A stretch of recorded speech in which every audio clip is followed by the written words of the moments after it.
You'd think you would get tired of doing the same person over and over again, wouldn't you? I think not. I wish Yugi's grandpa would give us a discount on cards. So do I, Joey. So do I. Gotta think that, why does Yugi even have to pay his grandpa for cards anyway? By the way, if you were wondering what I was referring to as in I get tired of doing the same person over and over again, I've been doing Joey since like level 84. I think 21 levels is enough, especially when I'm not even through the first part of the game yet. But because I dueled Joey so much, a crap load of cards appeared in the shop. I mean, just look at this stuff. Zera the Man, Millennium Shield, 4 out of 5 of the Destiny board cards. Torrential Tribute, the best trap in the game. Summon Skull. One of these things. Exodia pieces. A bunch of spells that I'm actually high enough level to use now. One of my favorite default cards in the game. Well, maybe not default, but favorite starting cards in the game.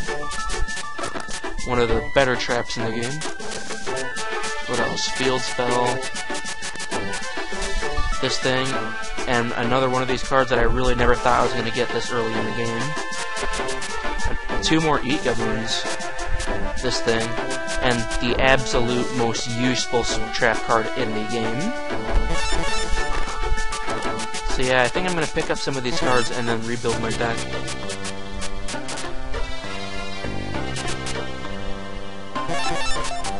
Yeah, since I dueled Joey so much, I actually have a bunch of money. Who knows how long I spent dueling these people, and I really care less how long I spent. I would love to have one of these, at least one, but they're so expensive, so it's really hard to make it be worthwhile. I'm low on money, not a problem. Just look at all the stuff that I got from Joey. How nice of you. I've got 10 of these, so I can sell like blah. I got 12 of these, blah. Oh yeah, the more stuff he has in the shop, the less expensive they get when you choose to buy them from him. And the less he has, the more he'll pay for it. Salamander. Yeah, I think I can afford to go buy some more cards now.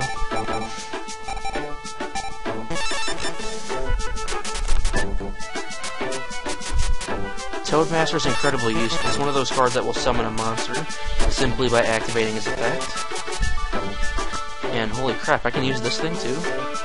It's a little early in the game for me to be trying to get cards like that. But oh man, is it so freaking worth it. I was also incredibly surprised when I saw Gradius appear in the shop. He's one of my favorite cards in the game because when you choose to power him up, there's just so much that he can do.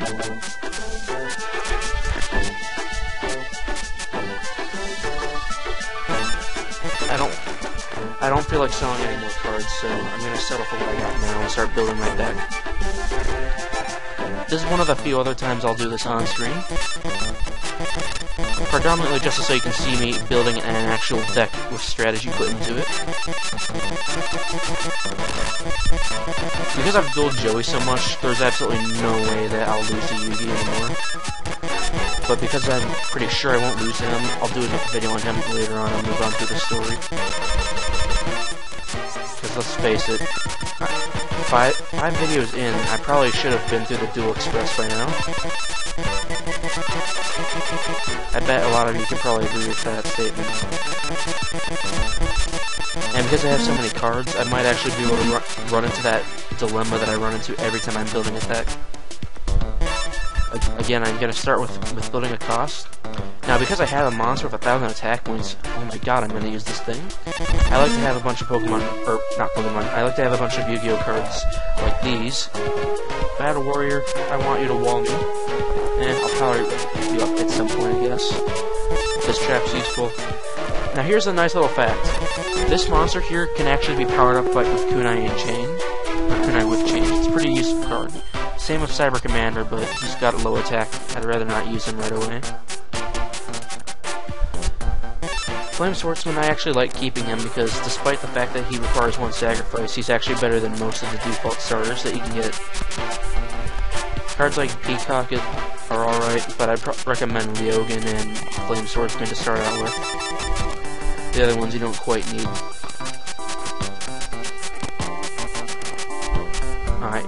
take a look at my deck capacity for a second. You'll see that I've used up at least 700 of it after using up only 10 cards. Way later in the game, you'll find that you'll usually run out of deck space long before you even come close to hitting your limit. It's really not a fun thing to have to deal with because you have to sacrifice so many possible scenarios. Because it looks like I can deal with the cost it looks like I can eat the loss of deck capacity so far. So what I'm gonna do is I'm gonna rely heavily on stuffing my deck full of cards like these, and see how much space I have left when I'm done. In theory, I could fill up the rest of my deck, but from the looks of it, I'm probably gonna run out of space. Yeah, and this is the problem that I run into a lot, and you will too. You always start running out of space, so you have to start fitting in a bunch of filler cards. Some of my favorite filler cards are cards like Monster Eye, Final Destiny. I say Final Destiny because you won't really find a whole lot of moments where you can actually use it. And these cards, they're so incredibly useful. They cost so little to put in your deck, so it will help you a lot.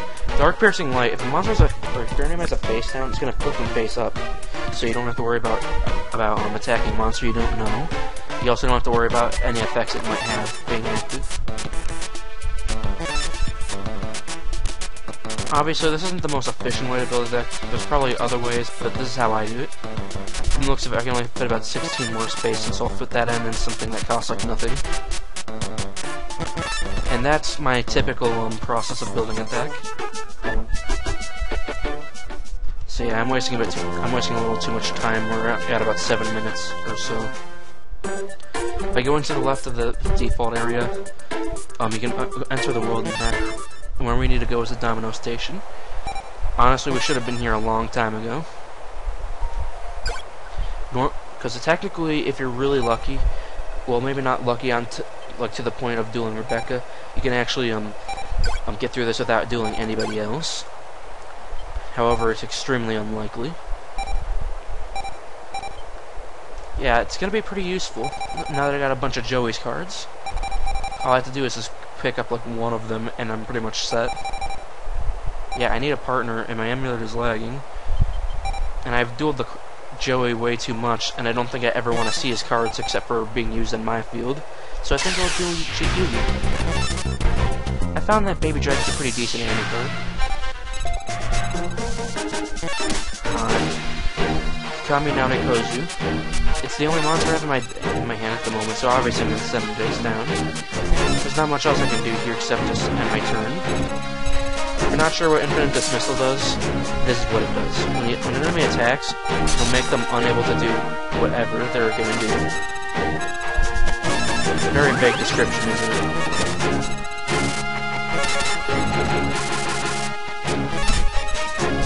But yeah, it's official. I'm kind of overpowered at this point in the game. I shouldn't be able to have cards that have like 1,000 attack points from this early in the game. However, I recommend that you level up to at least level 87 and start putting in some Battle Warriors that you get received from dueling Joey. He's easier to duel early on, so it makes a lot of sense to spam the cards that you can give you. As you can see, I am utterly going to rape everybody that I'm going through, and I never even bothered to heal my life points except for dueling Joey. I feel stupid. Actually, I take that back. I feel smart. The smartest being in the universe. All because I never bothered to heal or save my data.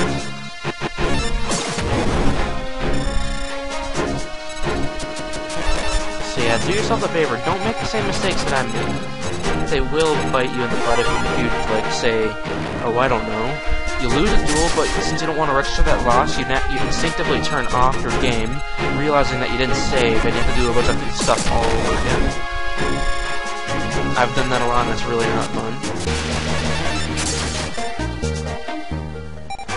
So yeah, after just mopping the floor with a guy who's got cards that are roughly as powerful as yours, gotta hand it to you, Yugi. That duel barely lasted a second. And on the other hand, Zero, you have me worried. Your freaking overpowered cards almost lost to him. I couldn't afford to waste any time, says Yugi. You gotta find the spirit right away. My duel is pretty impressive, yeah, because I'm kind of overpowered at this point. Bravo. Yeah, bravo. We got 5 minutes to kill, so I think I'll start dueling some other people. If you're not sure who this guy is, if you've ever read the manga, he's that guy who beats up Yugi for beating him at a fighting game. And he challenges Joey Wheeler to a match where they both fight with knives in their mouths, whereas in this case, he had a trick knife where the blade would slip into the hilt. But Joey said that he didn't want to do it unless he would take the knife out of his mouth, so he didn't have to hold back on punching him. So essentially, that trick knife didn't even get used, he just threw it away. And overall, he won. Joey just beat the tar out of him. There's so many things that can be done, and so many things that are surprising. He's like, a jolt, my turn! With a Miyotoko, you will do nothing. Yes, it's my turn. What else can we do? We can do the same thing and utterly rape you with Flame Swordsman again. I gotta think of it, I never really understood why Reshef Destruction and Sacred Cards deviated so much from the initial rules of Yugioh. It's so weird. I mean, like, why? There's just so many things that are off about this that I can't really tell you about.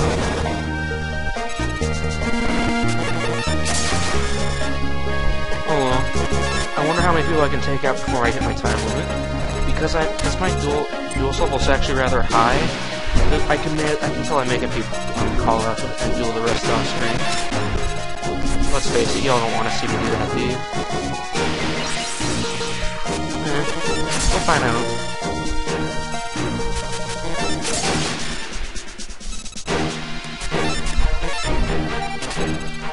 There's always something I've kind of wondered. What exactly is it that makes YouTube commentators talk about specific things? Like, is it things that they just want them to know? Is it things that they think are important, or just have nothing better to do? In my case, I think it's more along the lines of, like, I really don't know what to do, so I'm just talking about stuff. Alright, this is actually the second worst trap in the game. This trap will really do you no good except for, like, if you need a filler card. I would probably avoid using it. He says he's never playing me again, and you never actually fight him ever. This guy doesn't duel. Doesn't want to look at any cards. Like, does he have a phobia of cards or something? I've never really understood. Oh, we get a special cutscene. We get this guy who... Looks... Oh, he found us? Jeez, is he a stalker? Jeez, worse than a Shizu. Dual Express, reserve. A rare Inigo. Our objective is... I won't lose. Which one to do? I won't lose. Let's raise our duelist levels while we can. Joey, your duelist level is higher than mine. Your cards have a maximum cost of like 121, and Yugi's highest cost is like 271, which is actually kind of ridiculous, you know. There's only one duelist here that actually has anything worthwhile, and it would be, and I believe it's this guy. He's obviously not nervous. Now, the reason I'm calling him out before I end this video is out of everybody here, he actually gives you a really, really, really rare card, and like 5 times out of 10, or like 9 times out of 10, he's always giving me the same one too. You'll understand what I'm talking about. However, I'm not gonna bother doing these. I'm not gonna bother dueling everyone on screen. I'll duel this guy on screen, and I'll leave the rest for off screen. I'll see you next video.